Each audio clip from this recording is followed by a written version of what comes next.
So I forgot my tripod, so this is not going to be the most ideal setup, but I'm in New York City. Hello. To hang out with Anna, because I met you briefly at the New York City Food and Drink Festival. Yes. And I heard that you had a podcast, and I was like, oh, that's cool. And then I went and I checked it out, and I was like, it's about running, and she's vegan. So I loved that, and I listened to it, and it was really good. And like I found myself like laughing out loud when I was on listening to your podcast on my run. I'm just hilarious. Yeah. But yeah, so you want to just like tell everyone briefly like how you went vegan, how you got into running, and then how you started your podcast. Yeah, I went vegan like almost 3 years ago, and the catalyst for that was I watched this documentary called Vegucated. I watched that too. That was my first one. Yeah. Oh, really? Yeah, that was my first vegan documentary. And before that point, I was like kind of anti-vegan. Should I look at the lens? I don't know. You can look at me or the lens, whatever, I feel whatever like you it's want. More natural to look at you.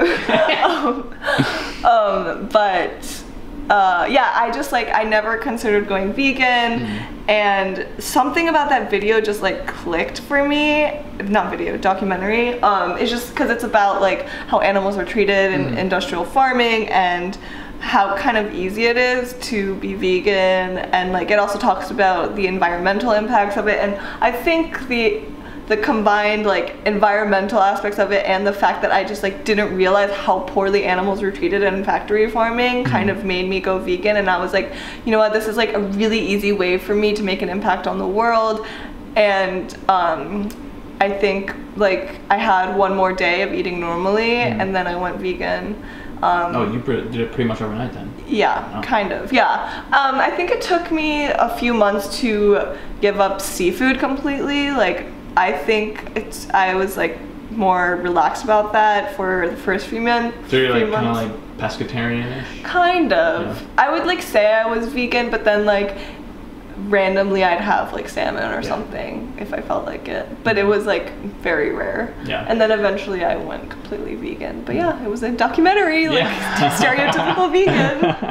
Yeah, I just watched a YouTube video, so it's like it's kind of like documentary. Yeah. Not really though, at all, but. Yeah. Yeah, so that's how you went vegan. So how'd you get into running? Like how long have you been into that? Yeah, so that was before going vegan. I actually dated a guy in college who was a runner, and he always forced me to go on runs with him. Forced you? He like dragged you out the door?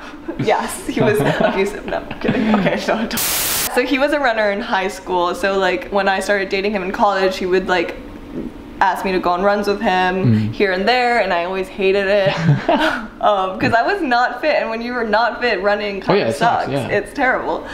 So anyway, one summer, like I just started doing it after work because I don't know, I had nothing else to do because like I was in Japan, and is that where you grew up? Kind of. But this summer, like, okay, so it's kind of irrelevant information, but I had an internship in Japan, and I was staying with my friend's family because my family had moved back to the US. And like my friend wasn't there, she was like interning in the US, and I was just staying at her parents' place, so I didn't really have like that many people to hang out with like post work. So I would just like run on the treadmill, and then like after that I kind of got more fit and I started to enjoy running more. And then when I got back to college after the internship, I just started running more and more, and then I signed up for a half marathon, and then I started training, and I think that's what made me really become a runner, because when you train for something, like it kind of forces you to, like when you have an end goal in mind. It becomes more of a habit than just like something you do every now and then. Because you feel like you have to. Yeah. Because like you want to. Yeah. And after I trained for that half, I was like, oh my god, I really like races. I really like having something to work to. So then I just kept going from there, and then since then I've done I think 6 half marathons, and I'm about to do my 2nd marathon next weekend. So you're kind of a big deal. I'm a huge deal. Okay, if you don't know Anna Wildman. And so how'd you get into the podcast game? Yeah, so that happened because I just am obsessed with podcasts, and I probably, like, I don't listen to music anymore because all I listen to is podcasts. And I was like listening to other people's podcasts, and I was like, I could do this. Like, I think I have, you know, potential in this space. So I started my podcast. At first, it took me a while to figure out what I wanted to do with it, because at first it was just me like talking about random stuff, like about going vegan and about, I don't know, things going on in my life and like being on Instagram and things like social media, things like that. And then eventually I kind of realized that I enjoy interviewing more, so then I started doing that more. And so yeah, now it's more about like people in the food and fitness community who I really admire and I want to get to know, and I think my audience would like to get to know. I interview them. And I also do like race recaps and things like that. But yeah, I like the one you did with like the Ragnar relay, where like you actually have, I don't know, did you use like your phone? Yeah. Like, okay, yeah, so that was really cool that like you actually had like audio of like at the race, instead of just talking about it. You were like, all right, I forgot their names, but like what did you think about the course, or like how did the race go for you? Like it was really cool to get it like right afterwards, instead of like recapping like a week later or something. Right. You know? Yeah. I did that last year for my marathon too, and people really liked that. So I'm probably going to do the same thing for the marathon this year. I'm gonna like try to record as I'm running. Yeah. It's really awkward though, because you're like running and you're like talking to yourself, and it's like, I'm on mile 7, like feeling good, and it's like everyone's around you like, what the hell? But whatever. Oh, trust me, I know. When I walk around with this big thing with this furry microphone on. Like, what the hell is that? Is that a stuffed animal? Yeah. Like I feel like in New York City, people probably see it a little bit more often. Yeah, but not like in Syracuse. in Syracuse, they're like, what the hell is that? Yeah. Like, yeah. I commend vloggers who just like do not give a shit. Can I curse? Give a crap. It takes a lot of courage. Yeah. So. But yeah, I was just on her podcast, so you should definitely check it out. Yes. And you're on Instagrams. Yes. And the Twitters. Yes, I'm on Instagram. I just changed my Instagram handle to Anna Wildman, and you don't need to know my Twitter. I'm not active. But on YouTube, I'm Anna Wildman, and then my podcast. I actually also changed my name on the podcast. Did you realize that? No. I think the last one I listened to like one the other day, and it was like Vegan Running Radio. And my city. Yeah. Well, now it's called No Bull.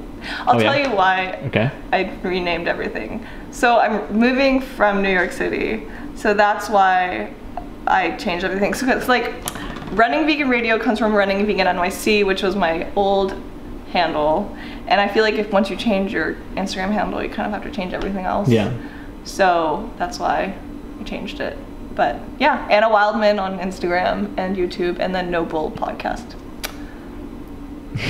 All right, so now I guess we'll go eat stuff. Yes. All right, so we finally got here. Where is it? We're in Cobble Hill at Luann's Wild Ginger, all vegan Asian cuisine. I want to try dumplings. Yeah. And we ordered some appetizers because we were famished. Yeah, it took us forever just to find parking. Oh, that's all right. So this is, what is this one on This here? is fried dumplings. Yeah. And this is a mango avocado roll. And this right here is a scallion pancake. Yeah, with the mango salsa on top. Yeah, we made these on our show one time. Oh, really? Yeah, they're fun. No, we didn't. Yeah, we did with Adam and Hannah. We made green onion pancakes. No, yeah, is that the same thing? Yeah, green onion is scallion. Scallion, yeah. You know what's funny? The name of this song is Green Onions. Oh, yeah.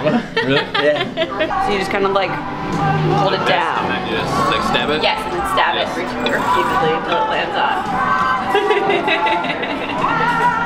Oh, well done, Greg. And that's how you chopstick.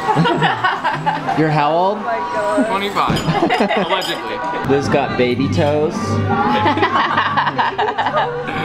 And looks like Anna got some intestinal worms. Yeah, I'm really excited. And Craig got bibimbap. Yep. Which you do have to sing mbap. While eating. While eating All it, the yeah. Asians do it. But replace mbap with bibimbap. So I kind of turned mine into like a salad, because I know how to use forks and spoons, but not so much chopsticks. How is it? It's good. It's really good, yeah. Yeah, make sure you get some avocado too. I'm gonna take like the whole avocado bit. I think that's the way to do it. You just put them, you just mix everything Yeah, that's how together. you're supposed to eat. Oh, really? Yeah. Oh, okay. I thought I was being revolutionary. You still are. That's tasty. Yeah? Can I try the ham? Yeah. I'm like very curious. Is it? I don't know. Is it supposed to be ham? It looks like it. It looks like Yeah. ham. And how's yours? What'd you get? Well, I ordered something, I ordered a stew because it's a very chilly, rainy day and it seemed appropriate. And it's good, I like the combination of colors, it feels very, Kabocha, my very favorite. fall. That's what this is, Not kabocha? kombucha. Similar. We went to a I saw that potluck. video. Yeah. Yeah. Just mac and cheese. Kombucha. What's kabocha? It's a squash. Oh. I thought it said kombucha too, and then you said what kabocha was. I was like, oh, okay, I get it now. No, But it's not kombucha. Oh, my stew doesn't have kombucha in it? I'll have to take this it back. Sorry to cut lunch short, you guys, but I have to go get my glasses from the glasses store. They close at 4 on Sundays, and they're not open on Mondays. I've got a special eye condition. I can't see so good without them. I work on the computer a lot. The doctor said it was pretty important. So I gotta go. Alright, so I got the peanut butter bomb with bonbon with cherry jam. It was really good. It tastes almost like cheesecakey. Yeah. What'd you get? I got the cookies and cream caramel swirl and the cookie crumble strawberry jam. Yeah. I've seen that one posted a lot. I was excited to try it. It was really good. And you get the mint chocolate chip one? It was good? It was really good. Yeah. I love mint flavors, so. Yeah. And they don't like flavor it green. No. Yeah. It's nice. Yeah. It was. I was just telling them I'm like in culture shock because we went to one vegan place and then we went to like a vegan ice cream place after that. Like where I'm from, you just go to one place and like that's it. Like that's all you have. That's all you got. And you better be grateful for it. Well, this place is rare. I feel like most ice cream shops don't have this many vegan flavors. Yeah. Yeah, and it's not just like chocolate and vanilla. It's like cookie crumble strawberry jam. Yeah, we just have Like- orange and raspberry. Yeah. And all the cookies are vegan. All the baked goods they make in-house vegan as well that they put in the ice cream. So. Yeah. This is what's the restaurant called again? Van Leeuwen's. Oh, Wild Ginger. Oh yeah, that's, Luann's yeah. Wild. I think we got that one too. But this is Van Leeuwen's. This is Van Leeuwen's, yeah. And then Wild Ginger really was the other good. restaurant. Thumbs up.